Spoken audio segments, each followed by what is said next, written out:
Ay tingay siya. Ganira-ganira lang ang mukhang are. Ay, may kagusto din namaan. Naku inay, tanawa yung mga tanawa yung mga atay. Ay kagwapo mo na re. Ganira-ganira lang ang mukha eh. May pagka-cute din naman. Ay di ka. Tanawa. Ay dami rin nagkagusto na re. Katunayan nga marami nagsiselos. Ay ibig sabihin ay gwapo. Ay di ka. Ay ganun talaga eh. Mga smell na kindat-kindat lang eh. Tagilid na sila. Di ba?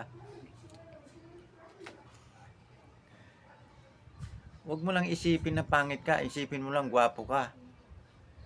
Kahit na nanay mo lang nagsabi sa yung gwapo ka.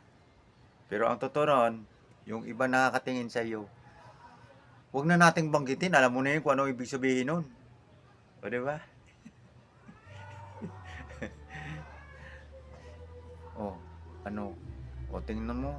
Ay, si cute. Kindat lang ay. Talagang durog na sila.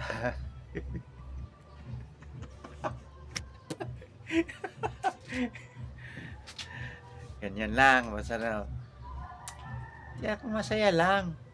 Wag lang silos na silos. Isipin mo, gwapo ka. Ako nga, iniisip ko, gwapo ako eh.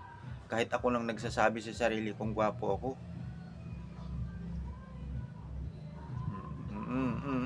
Huwag mo nang sasabi, huwag mo nang ulitin, huwag mo nang sasabihin. Alam mo na yun eh. Ako lang nagsasabi. Pero pahit pangit ba importante, may nagkagusto, di ba? Ay, di ba? Gayaan-gayaan lang eh. Tingnan mo naman, ay kagwapo ah. Ay di ka. Naku inay, ay tinaway mong akay ate. Ay ba? Ay kagwapo na re.